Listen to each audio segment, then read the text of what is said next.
Hey gamers, welcome to a different kind of video. I saw two movies, and instead of doing two separate videos, I think I'm just gonna do one big video discussing these two movies. I saw Perfect Blue, obviously the goated movie. I was so excited to see this movie in theaters. And I saw Tron Ares because I had a free movie ticket. I just want to make that perfectly clear. I had a free movie ticket, okay? And there was nothing else to watch. I've seen all the good movies. So I was like, you know what? I'll use it on Tron Ares. It's a free movie ticket. Why not, right? So let's start with Perfect Blue. Let's start with the best movie that I've seen this month.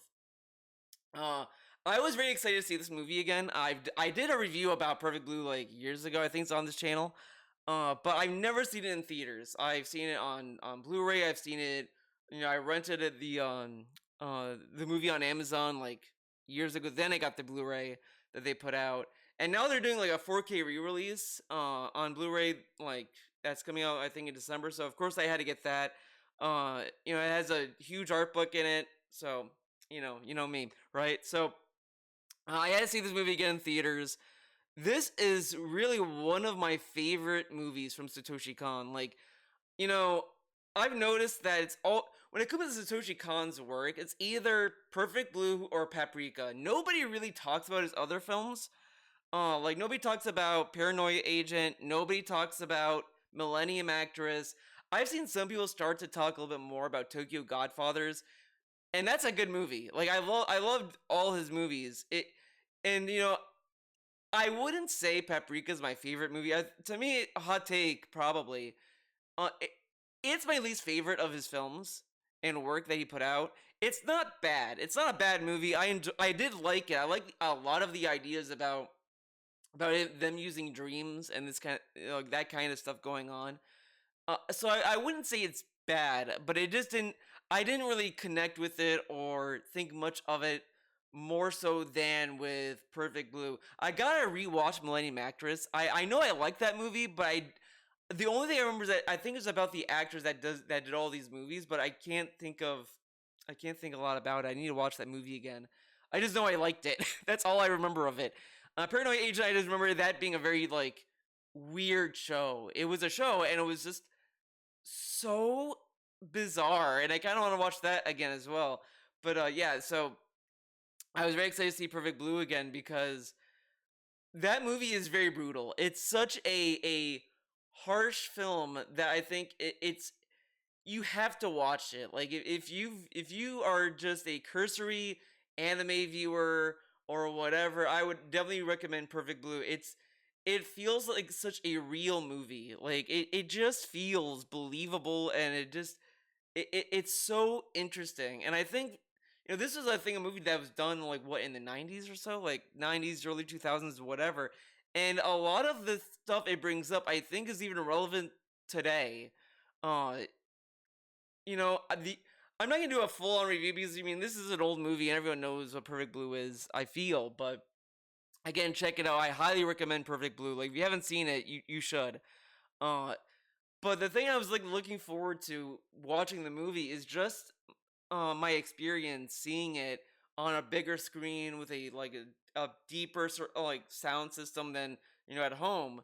So I was very curious on how it was gonna look as well, because I know like there was I think it had a lot of like weird behind the scenes story when it comes to like the master file, because I think they lost the master file, so a lot of the re-release that you see are like copies of a copy or something. It was something very weird like that, and I don't know if that's true for this 4K remaster, because I know they said this about all these other re-releases. It's like, yeah, well, this is like the best because the masters, I think they're lost or got burned. I don't remember, but whatever. I just remember vaguely something going on like that. But anyways, the animation holds up very well. I will say I love the character designs of Perfect Blue. Like it's not this cutesy anime thing, but it just feels very like real in a way. It looks like an anime obviously, but it has a nice like grounded style to it. And I like the imagery of the idol version of Mima, like just floating around, and she's like being haunted by that image, and then you see what's going on with all these murders that's going on around her. She's trying to shift from an idol to acting, and these are like very real. I feel real issues in any kind of industry for anyone that's in this kind of position where they're known for this one thing, and then when they try to like kind of pivot to something else, uh be it unfairly, to varying degrees of success or failure. Like, so you see she's trying to pivot to be an actress, but unfairly she can't shake off this idol persona, so you kind of see this kind of duality with that. But the thing I was like very like I don't want to say excited or anything like that, because that's not necessarily like accurate to what to the scene I'm going to describe here. But I remember watching it when I first watched Perfect Blue. This scene was like hard to watch, and I have to like really just make it clear how much of a force Satoshi Kon is. The fact that you're watching an anime movie, these characters are all hand drawn, they're all fake. It's not real like innately, and yet you see this one scene, and it just feel you forget it's not real, or like whatever. It's an animated movie. This one scene, you just forget that. You're just like you're just like just hooked on like what is going on, and it just feels so harsh. And that's the scene where they're filming the rape scene in the strip joint for Double Bind. So I remember watching this initially on at home, and I was like, oh my god, this is like hard to watch, and but it's like it's perfect for this movie. Like it's another instance where you're not sure what is real and what's fake. And this is the other thing, a lot of people like may criticize Perfect Blue for kind of like uh being very blatant with the theme. But I think that's fine for this kind of movie. The fact that you're watching this, and sure, you might be seeing this like constant question of like, is this real, is this fake? But I think in use of this scene, it is so impactful for what it's saying, what it's showing. And I will say it's even a little bit more forward thinking in that time period, because last year there was a movie with Nicole Kidman called Baby Girl, and that was a good movie. I'll admit it. Yeah, it was a good movie. But the director of that movie was talking about how in a lot of films there's really no care and no consultants or anything when it comes to these very personal risky scenes, such as like rape, sex, whatever, when it comes to a movie. So these actors are just kind of left to do these scenes, and there's no real like care for their well-being for that, because there is a mental toll, and there's all this stuff going on. And I think a lot of people, because I've seen I want to say some directors have reacted to this interview and they kind of scoffed at this idea or whatever. And I kind of think that this is that's not like accurate to act, like it is innately personal. Like you're in a very intimate situation with another actor. Like, you don't think that's gonna have some kind of like repercussion, or at least some kind of toll on these actors, that you're just telling them, hey, do this thing, don't worry about it, it's just acting. Like it's just kind of weird. And I think like Perfect Blue just illustrates that issue very very naturally. Like you just pick up on it immediately, because you see the scene, it's like, okay, this is a strip joint, it makes sense that all the actors there are all guys, that makes sense. But then you look at the studio, that's like the director, the producers, or whatever that's on set, and it's all guys. The only woman that was there was Rumi. So I was thinking about this when I first watched it, and I was thinking again when I was watching it in theaters, is that this is a very harsh scene, and there's like no respite or uh security for this actress. Like, she's forced to be in this like vulnerable state, and they tell her to cut, and they don't say like, oh, you can like move about, you can like just get off each other, just whatever. It's just hold that position, stay in that position, and and there's like a line that the actor tells her like, oh, I'm so sorry, like, and it really just illustrates just how like hard it must be to be in that situation. And this is an anime movie of all things. Like again, you know, this, you're forgetting that this is a movie that is drawn. It's anime. Like nobody was actually doing this in real life when they were making this movie. Only in the movie they were doing this, and these are all like drawn characters. The fact that you can easily forget that and just be so immersed, it just shows the force that is Satoshi Kon when making this movie. So I really like loved how real this movie felt even on the big screen. Like this scene was even harder to watch because it's just like damn, like what are you supposed to make of this? And you see all these reactions from like Rumi and this and that. Like again, I don't really need to go into any further detail because Perfect Blue is an old movie, and again, watch the movie. It's great. I've seen a video since this was a theatrical re-release that someone was like talking about this movie, and they talk about like how people were not they didn't like that the ending was happy. They thought that it should have had a more like depressing ending or whatever. And I can't really disagree. I can't really agree with that. I really disagree with that sentiment. I get the idea. I get where it's coming from. Because it does make sense, and I can see in regards to the truck. They both got hit by the truck, and you're like, how can they survive that? But that aside, I think the ending is fine. You're watching a movie that is so like depressing.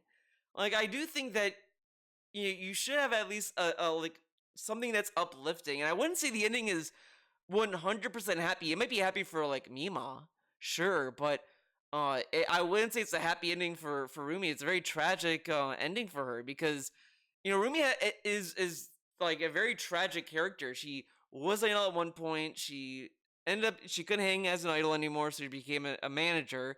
She started living vicariously through Mima. So once she started Mima, like wanting to pivot to do movies and do all this other stuff that she can't really like abide by, she just starts killing all these people around Mima because she just didn't like what they were doing with her. Like, oh, you're doing a sex scene? Fuck that. Like, so I wouldn't say Rumi had a happy ending either, uh but even then, like I think it's also worth noting because I remember I went to this film event or this screening of Clerks 3 a few years ago, and this was like they had Kevin Smith there, so he was going to talk a little bit about the movie. Then we're going to watch Clerks 3, whatever, and he talks about the ending of Clerks 3 was supposed to be in Clerks 1. Like the I don't remember the guy's name, the guy with the black hair, not Randall. I think Randall's like the other guy, but uh he was supposed to die in the first movie.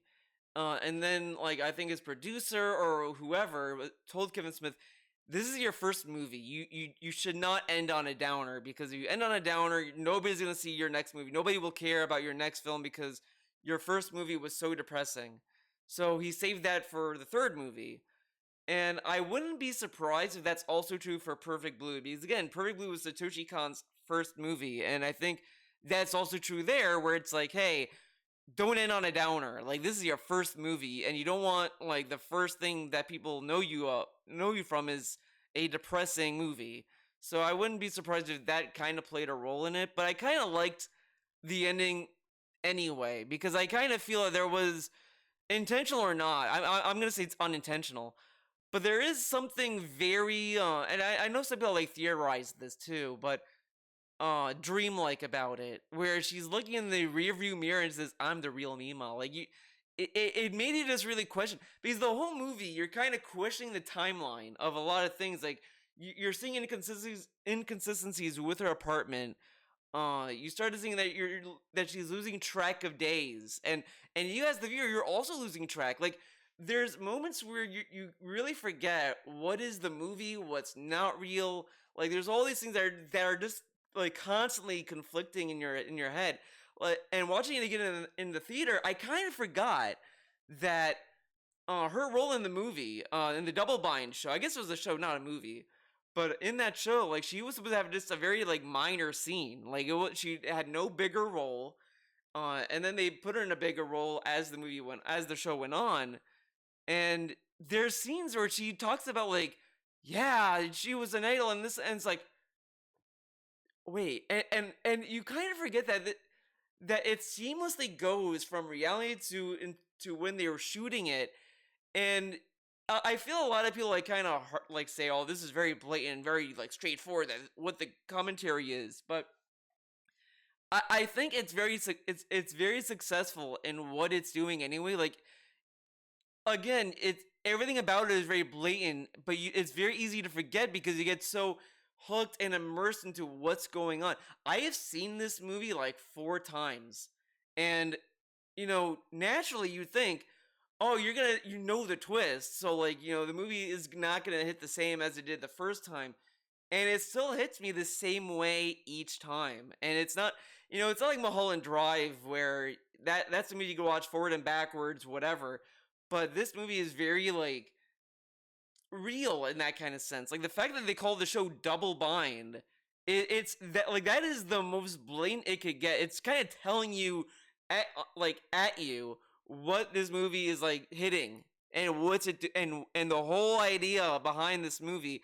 And you just forget about it. You're like, yeah, that's the name of the show, whatever, because you're just engrossed into what's going on and the criticism that this movie has. Like I do feel that like as I said before, like the baby girl and what that director said about that movie, how there's no uh protection or consultation with these actors in these very intimate scenes.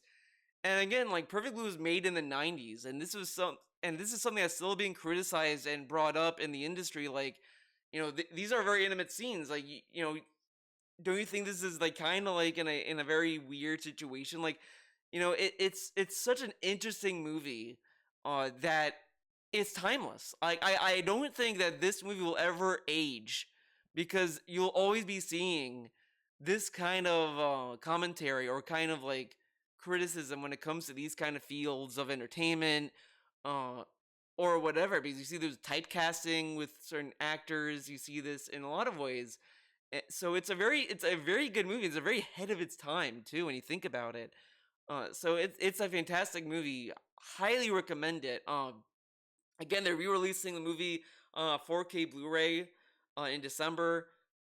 Check it out. It's just watch the movie. It's fantastic. Great movie. And I saw this movie dubbed and subbed. The theater had it subbed, so of course I watched it subbed. And the sub was great. Like I do like the sub. The dub. I will say it's interesting. I don't think it's like bad in the sense that it takes away from the emotion or anything like that. But you could definitely tell it's a product of its time because in the '90s, early 2000s, a lot of the dubs were just kind of like they were seen as like tiny, small gig work. Like they're nothing very serious. Uh, and now you see the dub scene now, and I think it's a lot different. I think a lot of it has changed in a lot of ways, where it's a little bit more serious in performance. I do see some videos online of what if Breaking Bad was done with English dub, and it's like they do the meme of like the little growls that was in a lot of English dubs, but even now, like they've not done that in years, so that's also in a way outdated. Like they don't do that as much. The only meme I've seen that was still that was more accurate is kind of like how dubs handle eating. Like that's like the only thing that's like, yeah, this is still like how they eat, but at the same time, it's like who cares about eating? But anyways, um, the sub is great. I think the sub is the best way to watch this movie. I kind of want to watch it dubbed again because I kind of want to see how the dub performs. But I didn't think it was that bad when I first watched it. I think my only criticism I had, as far as the Blu-ray is concerned, was when you switch to dub, it doesn't subtitle the written Japanese text, which that still happens to this day on like Crunchyroll, Amazon, whatever service. if you do dub, they will not subtitle the Japanese text. Like, come on, come on. But anyways, that's Perfect Blue. Fantastic movie. It was a treat seeing this in theaters. Like when I go to my AMC theater and I still see that poster of Perfect Blue, it that really does hit me. Like I go there, I'm like, I can't believe I saw this in theaters. Like I don't want to watch it again. Like it just I'm just like thinking about them getting goosebumps about Perfect Blue. What a beautiful movie. I love that movie. It's really one of my favorite Satoshi Kon movies. It's I want to rewatch like Millennium Actress, but I kind of want to say Perfect Blue is like the best one of his work. It's just it's perfect. It's so good, so good. Anyways, let's move on to Tron Ares. Unfortunately, let's talk about this movie. Uh, Going into it, I kind of was like part of me did regret it because it was like I got to spend time on this movie. I'm sitting here for like 2 hours watching this movie, and I don't know. Like it was a very weird situation, uh, mentally because I just kind of you know, I I don't know how to describe it. I don't know how to describe that sensation, that feeling, because I did see the Fantastic Four movie, for example, and I wasn't like bummed out to see that, but there was something about this that I was just like, I don't know about this. But again, I got a free movie ticket, so I sat there and I watched it. And on one hand, it isn't as bad as I was expecting, but it wasn't good. Like I'm not a huge Tron guy. I'm not a Tron nut. But I like Tron Legacy. I thought Tron Legacy was a solid movie and it was interesting. At least it had an interesting concept. Like I was more willing to kind of defend Tron Legacy regardless. The soundtrack I came around on. I don't know why I kind of slept on the soundtrack. Daft Punk is great, but um, everyone like dunks on Tron Legacy for the CG on Jeff Bridges' face, but that I kind of like whatever on. It's like, well, what did you expect them to do? I mean, technically, you could argue they could recast the young Jeff Bridges or whatever, but it's like, whatever. Jeff Bridges is such a good actor, and I'm just gonna say this: it's hard to like Jeff Bridges. He does nothing. I don't know what movies he's in now.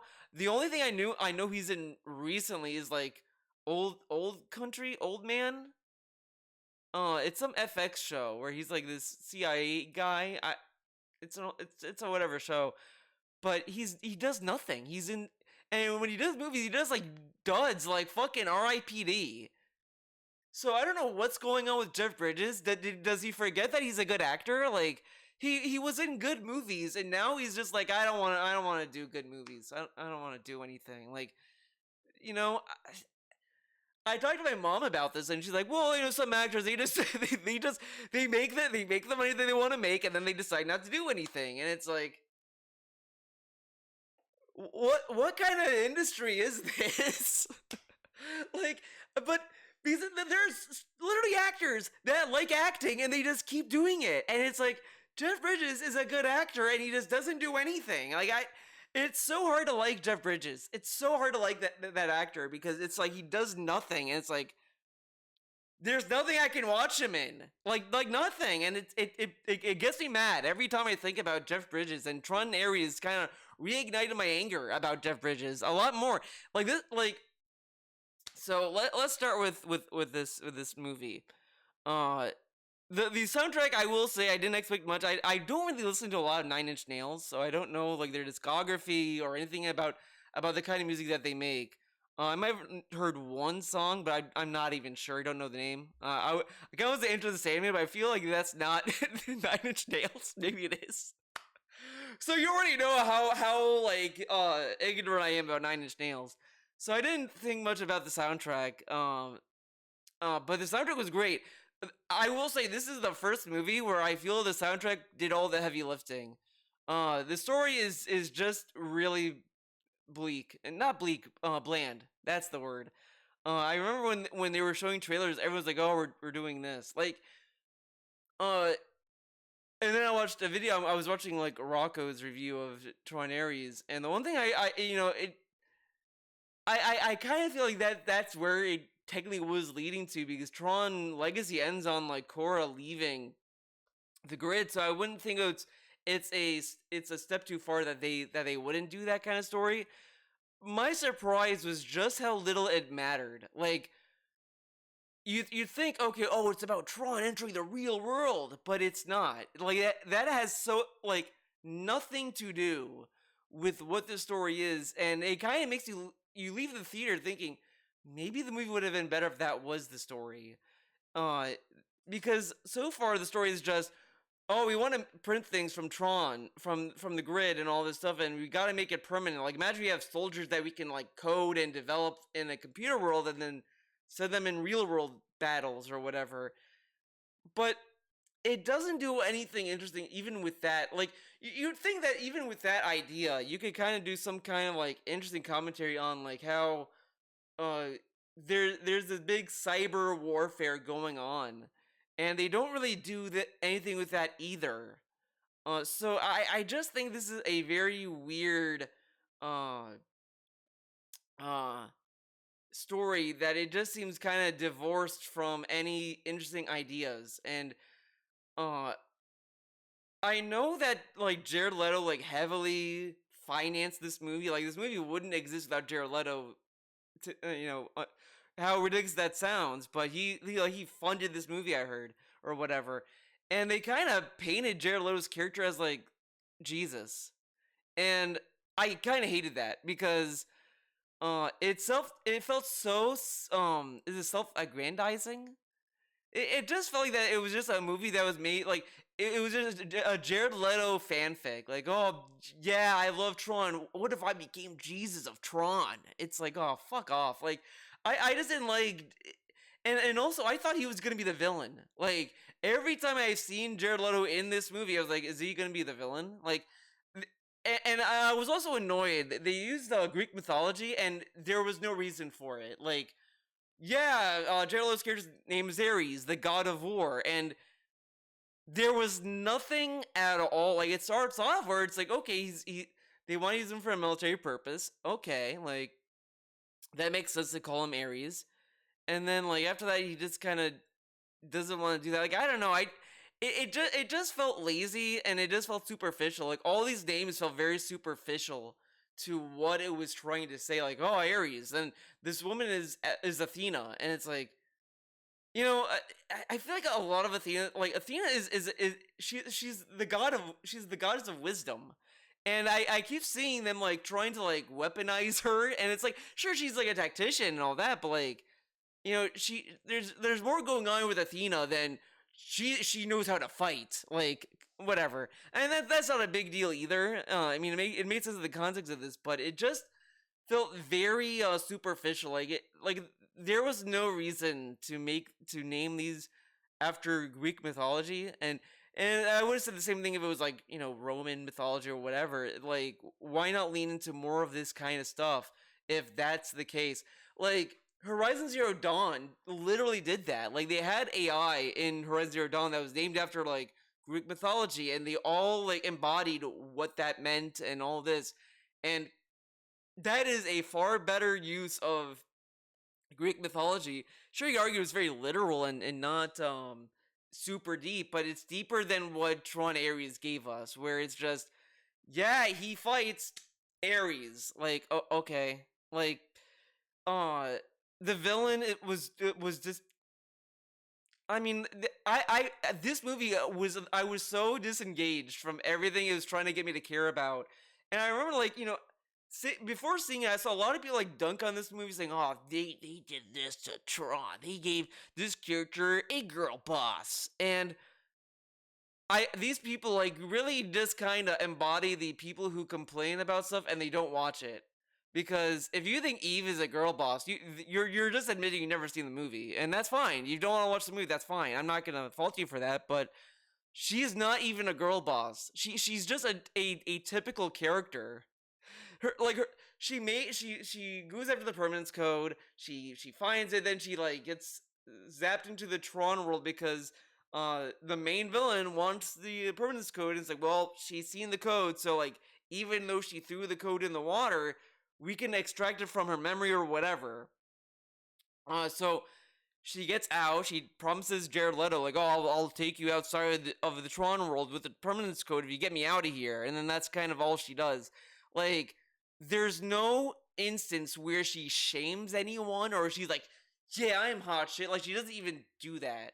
So this criticism that she's a girl, but like a generic girl boss, is so like divorced from the movie that it's just you're trying to hate it. Like, you don't need to try this hard, guys. I don't like. I think Eve is a whatever character. The actress is fine. She does the job, but uh, that's all she was. Like, it's just funny to me. Like, I feel with Tron Legacy, they had to have some kind of connection to the first Tron to make people care, and then with this, it just seems like fuck it. We don't need and I think that's fine. Like, I'm not saying that they need a parade of like Tron characters to show up. Like, we don't need like Sam Flynn be like, "Hey guys, I'm here. What's up?" Like, we don't need that. But there's no like strong connection. I don't know. Like, I don't know how to describe it. Uh well, because I also don't think we need another movie to be like passing the baton to a younger generation kind of thing. Like on one hand, I do kind of appreciate that it's just, yeah, these are new characters. We're just gonna like roll with that. Uh, so maybe like I don't know how to describe it. Like, it's just everything seemed divorced from it. I guess the thing is that they don't I didn't really care about like because I kind of found myself thinking more and more like, what is Encom, like what is this company? Because uh again, I don't remember much about Tron Legacy or the original Tron movie, but in this is like they make video games, they want to make like goods. And then this was another thing I was thinking about that I was kind of getting like annoyed with, and this is gonna be the most gamer thing ever, but uh I'm tired of like the idea that, yeah, these people who want to help the world, but they kind of do it so they're game programmers, so they feel unfulfilled, like as if like being a making video games is like something to be ashamed of. Like I just was like, I've seen that kind of like discussion. Like, I'm not saying that they have to be like, you're a game developer, like they don't have to do that, but like it's just kind of like, why like stick your nose like up when you talk about like video games. Like, you're making games that you feel unfulfilled. Like, what is this? Like, it's the same nonsense when people are like, yeah, you're a cat person, right? Because you don't want, like, it's weird like snobby attitude for no reason. Like, there was no reason to make it seem like she just accepted making games because she was a burnout or whatever. Like, it was just like, what is it? What are we doing with this? But anyway, meanwhile, like, you see that like it's so weird. Like, now that said this out loud, like the main villain wants to use like the Tron role as a military thing, which a lot of people want to use computers for. Like, oh, let's use this for warfare. And you see this other kid that's like making video games and like he's doing this very creative endeavor and this and that, and it's like, and this movie kind of actually like kind of puts it in a little box that's like, yeah, this is like where people go to for their dreams to die or something. And it's like, yeah, but look at the other end of the spectrum where this is like, this guy is trying to create something that's gonna ruin the world basically, because you're building weapons. So it's just interesting to me that like you have this property of Tron, and it's just kind of like putting down or punching down on like creating video games as if it's like something to look down on. Again, I'm not saying that they need to like praise games as if it's like some amazing thing, but it's like an added degree of like, you don't need to do this. Like, you could just say that she was like depressed because her sister died or something. You don't need to like kind of throw in, yeah, you're doing this and you feel like shit doing that, right? It's like, I mean, come on. But anyways, uh they had Jeff Bridges in this movie. Let's reopen this Jeff Bridges wound a little bit. Uh they say that, oh, this is a reflection of the code or whatever, and that's like fine. I guess, whatever. But my issue I have with this is, did did we really need Jeff Bridges in this movie? Like, I kind of didn't care what he brought to the film. Like, sure, you could argue, well, it's not that they said that he lived or whatever. It's just he's an echo or whatever. But I just didn't care, and it all it was Jared Leto like just having Jeff Bridges say how cool he is, basically. So I just didn't care about that. Like, the story just felt very low stakes because it just centered around, we gotta get the permanence code, and she knows where it is. We gotta get her and then kill her in Tron World to get the code. Like, that's all it's surrounded on, like surrounded and based on. And it's like I don't care. Like, it had nothing interesting to say, and I left the movie very disappointed because I thought Tron Legacy had more to say about what it was about. Meanwhile, this had nothing to say. Like, there was really nothing. Like, you had this interesting idea, and you just kind of, you didn't even go the generic route of like having Tron infiltrate the real world, and it was just, uh, yeah, we needed the permanence code. Go after her, and then that's it. And it was just kind of annoying. The main villain, I it was annoying. Like, it also surrounded the whole idea around the concept of, he lied to people who were investing in him, so he had to get the permanence code to like not be a scammer, basically. And there's a scene where like his program Athena just kills his mom, and there's really no like emotion. Like, I like, the villain was just very like boring. Like, there was nothing to take seriously. There's no emotional moment with him, and it just kind of like, would he really be this evil? Like, uh it made sense that he would kind of like write off Eve's life to get the permanence code, because I mean, he had pressure about that. That's fine. But his mom gets killed, and it's like, so where would that leave him, right? Like, it didn't seem he had some kind of god complex necessarily. Like, it wasn't like he sat there and was like, I'm gonna rule the world with this invention. It was just, oh man, I'll be so rich. Like, that's kind of it. Like, maybe that would be something that they're gonna delve into in future movies. But he was such an uninteresting villain. Like, you had Tron Legacy again. You had like Clue, which was a very interesting villain, and again had much more of a interesting idea. And this just kind of like does nothing. And the Tron world felt so empty. Like, you had Athena and Ares, and then like the nobodies. That's it. Like, there was no other character. There was no other uh, like nothing else. It and I think this is where Disney movies are at this point, where they just seem very safe and tame. Like, there's no risk being taken. And I kind of, like, again, I know a lot of people are like hate the discourse around Star Wars, especially Episode 8, The Last Jedi, but I don't care. I think The Last Jedi is a much better movie that Disney has put out recently, because unlike these movies that have been coming out, it took risks, and it at least wanted to say something. Like, it at least wanted to kind of say something about the Jedi's and all this other stuff. But what can you say about these movies? They're all just wet farts. That's just like, yeah,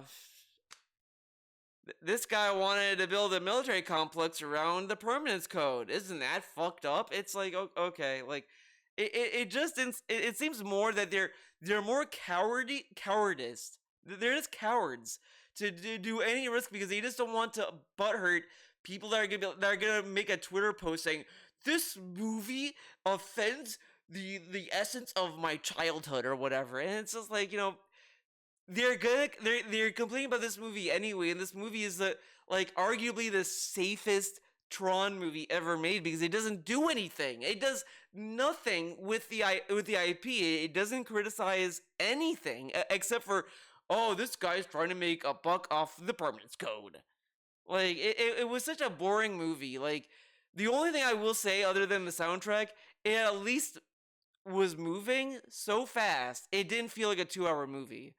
The post-credit scenes did not give a fuck about. It was just Jared Leto like going through like images of Korra, I think, and Sam Flynn, and he's gonna like assemble them. And this was Like it felt so much like they were trying to kickstart a franchise with this. And again, another issue with Disney is that everything must be a franchise. Let's franchise everything. Let's make everything a series.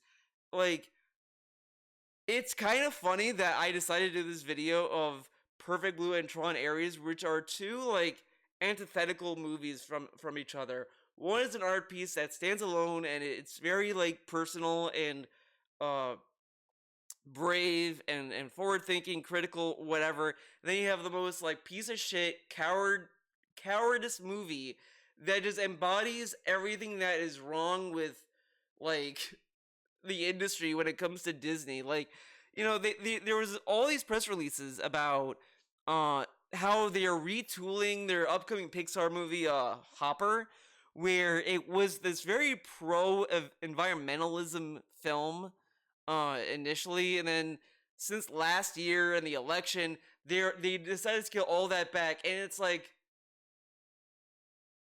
what are we doing? Like, you're not gonna stand by anything you're gonna put out, and you're gonna try to placate the people that aren't gonna go watch your movie. Basically, like it's just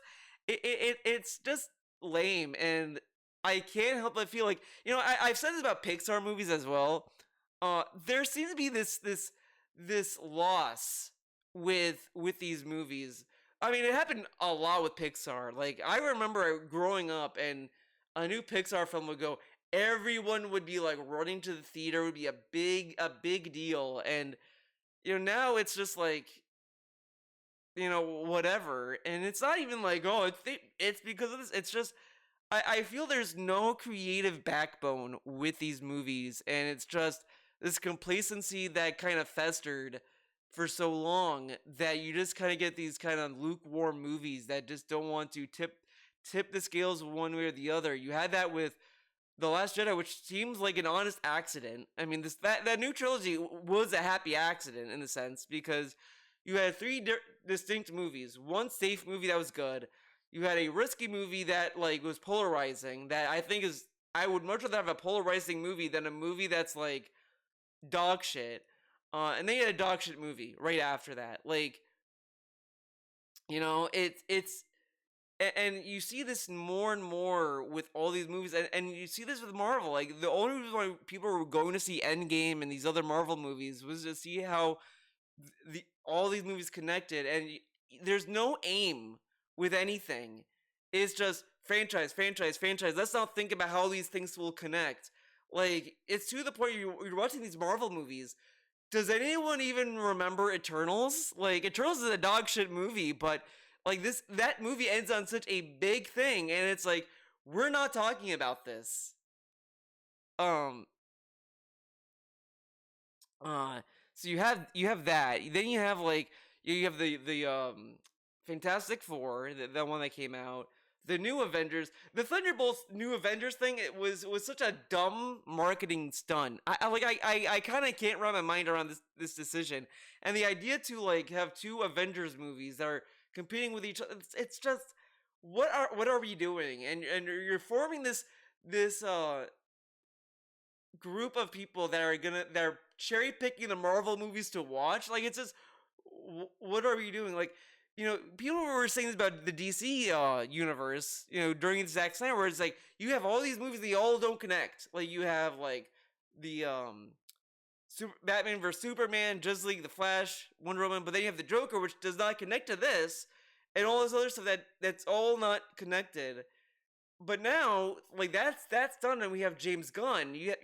There's more of a connective tissue with all these properties now. Like, sure, people were like dogging on Suicide Squad and the Suicide Squad, but at least with the Suicide Squad, Peacemaker season 1, Peacemaker season 2, Superman, Supergirl, Superman 2, like, all these already have like connective tissue that makes sense, and they're released in a reasonable like span. Like, what are we doing over at Marvel, right? And Tron Ares is just such a lackluster attempt for them to try to make this a franchise, and I can't see it becoming one. And it didn't, because the movie bombed. It bombed for multiple reasons. I've seen so many people say, yeah, one person said that it wouldn't matter if Ryan Gosling is casted, the movie would still like bomb or whatever. And I remember like I said this on Twitter about like, yeah, this is I don't remember what I said, whatever. And someone said, well, that's, oh no, I said that, like, the studio's gonna learn the wrong lesson and decide that everyone hates Tron instead of, like, them hating Jared Leto. And someone said, well, this is the Tron experience. Everyone hate, like, nobody goes to the movie to see Tron. But I kind of like I get where that's coming from because I don't think Tron Legacy was also another like that also bombed. I feel, but there's like this big gap in between all these Tron movies. Uh, but I will say there is some truth that I think all Ryan like if they put Ryan Gosling or anyone else in Jared Leto's position, I think it would still be a bad movie, and I think it would just be it would just get succeed at getting maybe a fraction more people to see it, but it's not gonna do. I don't think it still would flop to begin with.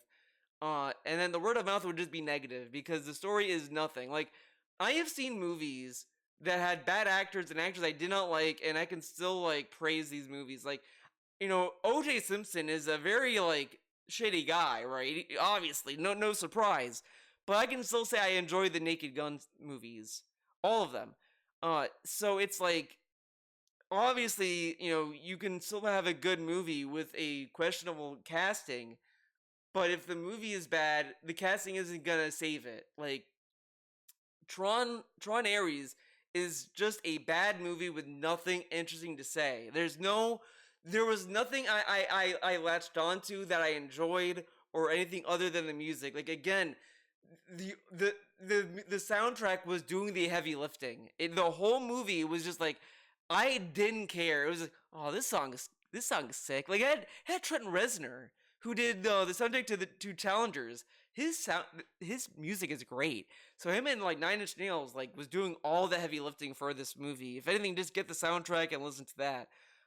So yeah, it's a bummer movie. It's not good. I was disappointed with it. I didn't have a burning hatred for it. Uh, but I would not recommend this movie. There are better movies out there that you could spend your time watching. This was just, I'm glad I had a free movie ticket because man, I would not want to spend money on this movie. It's so bad. It just felt like a direct to Disney Plus movie, which it probably would have been, right? So yeah, I don't even want to give it a score. I'm not doing scores anymore. Take that. But yeah, I'm not doing scores for this movie. It's just there was nothing. Again, there was just nothing, and it was emblematic of what I'm just n- not uh enthusiastic about when it comes to these movies anymore. Like again, Tron, I like the idea of Tron. Tron Legacy was a fun movie. I enjoyed that movie, and then this was just there was nothing for me to like grab onto because again with like Tron Legacy, I enjoyed like this idea that Jeff Bridges was some kind of god character, and I know I shat on like Jared Leto for uh being this like Jesus figure in Tron Ares, but it at least felt earned in the sense that Jeff Bridges was in like Tron 1. Like he was part of this franchise or these movies anyway. So like if you're going to do that, at least do it with someone that's been in the movies. Jared Leto like was not in the other two movies and this is his first movie and suddenly he's like guys, I'm so cool.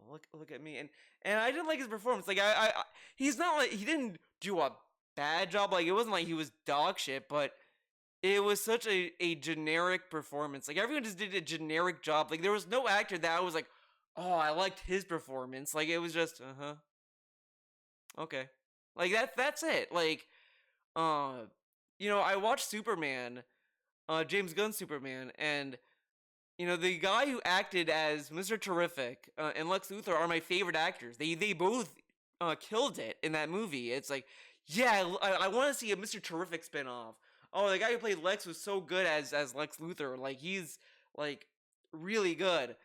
I can't say anything about this in Tron Ares other than like, well, Eve was fine, but like to see people say that she was a girl boss, I think is like laughable. Like it's just a point and laugh at these people because if that's what a girl boss is to you, then like everyone with a vagina is a girl boss. Like there's just everyone. You walk down the street, you see a woman like wearing clothes, girl boss. Like that's basically what it is at that point because she did nothing in this movie that was like, oh yeah, they did this to placate the wokies. It was just she just was a character that did things. And then the other thing that I hated in this movie was this forced quirky attitude with Jared Leto where he would like pick a like a unique card and was like classic. Like he did a little B impression every time he did something. Like, oh, classic. Look at this, classic. Oh, Tron disc, classic. Oh, I love the '80s. And I was like, fuck off. Like they sent it to Jeff Bridges' little domain area. I was like, oh, the '80s. Wow, wowie. Like it's like, oh my god, dude, shut up. Like there is something very corny and like eye rolling when you're doing a modern movie of a series that started in the '80s and then just start sucking the dick of the '80s. Like okay, man. Yeah, so cool. It's like Stranger Things. I remember people were criticizing about Stranger Things where it's like, yeah, these kids have like a poster of the Evil Dead. Yeah, I'm sure everyone loved Evil Dead in the '80s when like nobody liked Evil Dead. Then it only came around like down the road that people started to enjoy Evil Dead. But whatever. Like it's just that. All Jared Leto did was talk about how much he loved the fucking '80s, and then he's like, "Oh, I want to live." Like, okay, man. So it was just very boring, and I kind of just hated that they wanted to do like a whole Tron cinematic universe.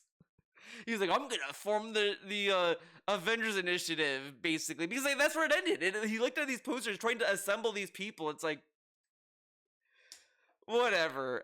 So that's it for these two movies. Hopefully, I'm hoping that this movie convinces you guys to watch Perfect Blue. It's a fantastic movie. Highly recommend it. I love Perfect Blue. It's a beautiful movie that is timeless. It's a classic. Thank you for watching. I'll see you in the next one. Bye.